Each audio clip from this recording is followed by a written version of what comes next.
Madonna, Shakira, BTS. Who really wins the final? Because on final day, I watched that 11-minute halftime show along with what felt like half the planet. And while everyone was talking about Madonna arriving on stage in a dune buggy alongside Ronaldo and Ronaldinho, I found myself thinking about something completely different. Who's actually writing the checks here and who's really cashing them? Because here's a fact that might surprise most of you right from the start. The biggest names on that stage yesterday, the ones you probably assumed earned a fortune for those 11 minutes. They most likely made little to no direct money from the performance itself. Stay with me because this is one of the strangest, most counterintuitive economics lessons I've ever taken away from a live event.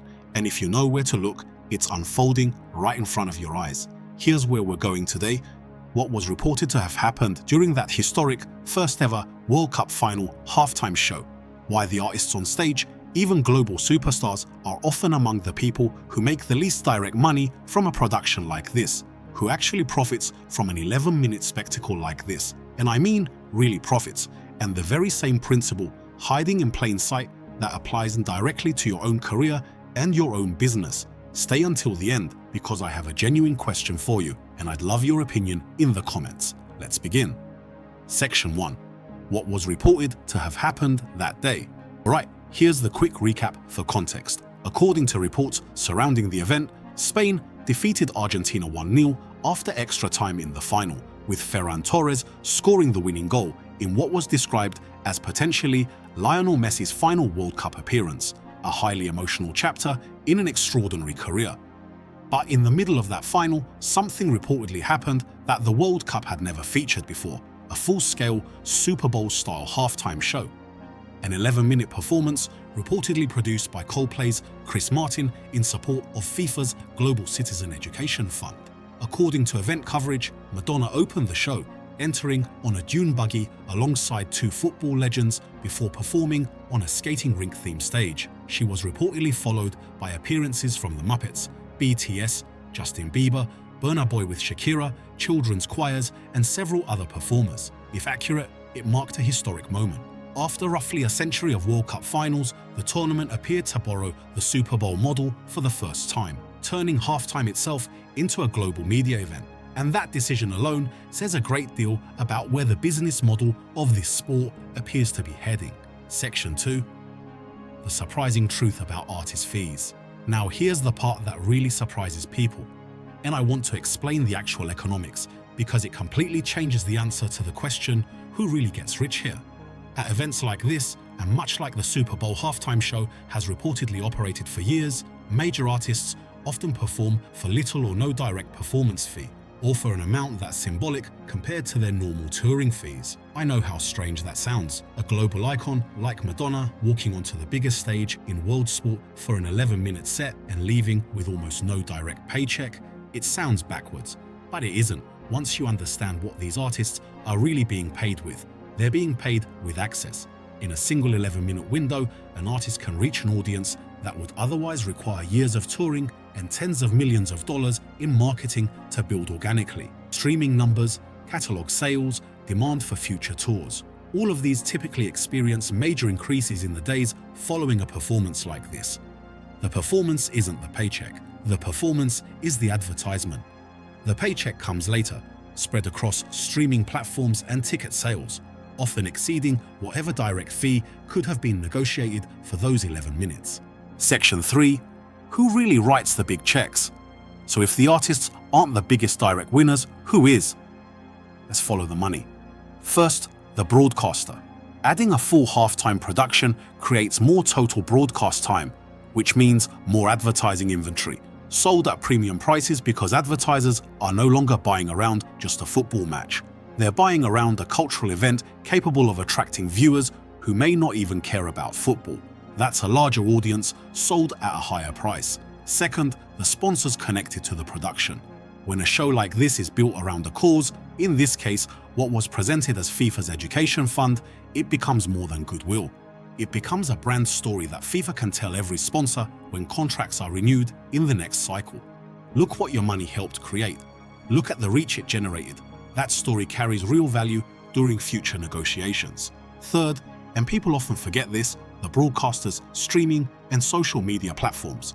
An 11-minute performance like this can be divided into hundreds of pieces of content, generating engagement, subscriptions, and advertising revenue for weeks after the live broadcast has ended.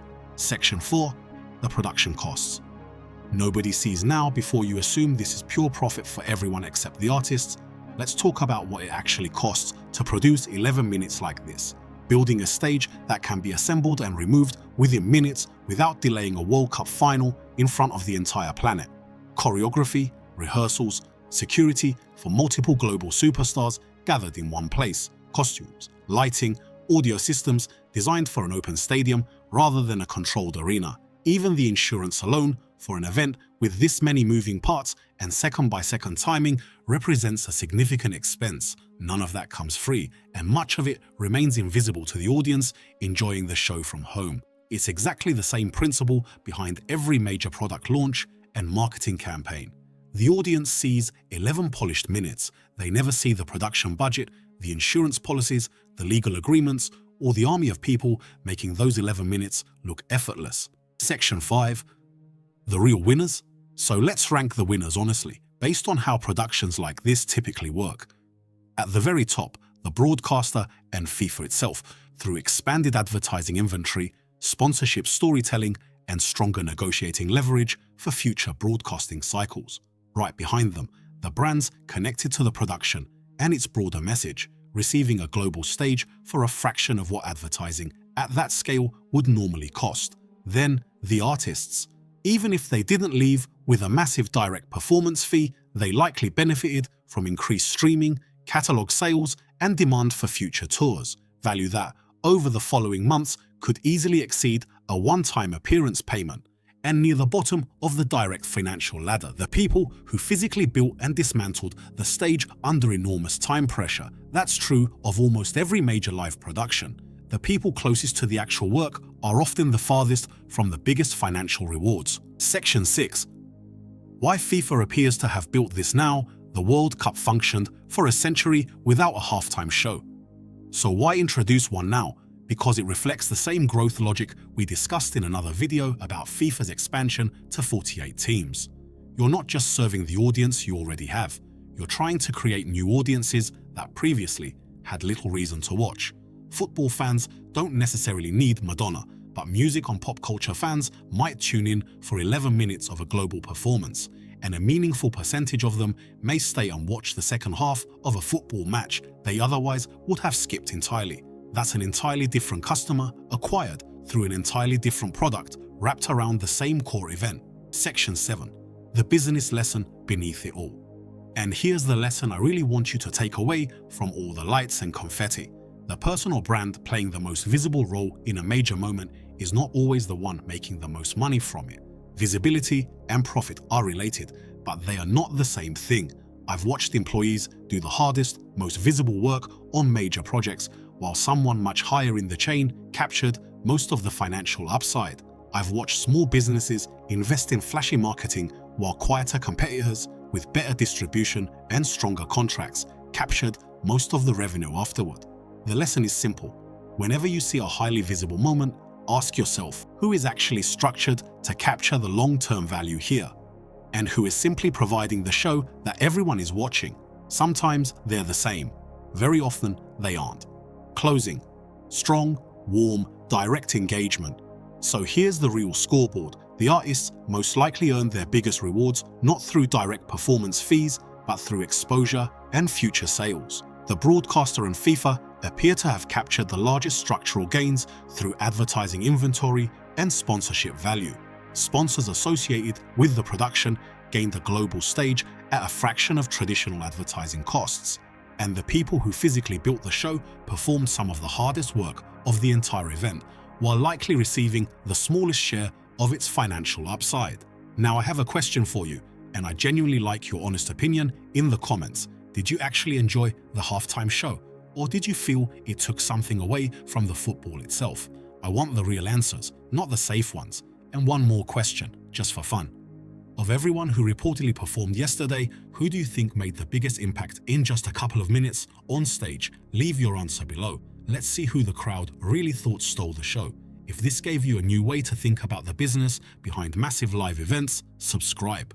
Because that's exactly what we do here. We take the biggest moments happening in the world and follow the real money moving underneath them. I'll see you in the next video.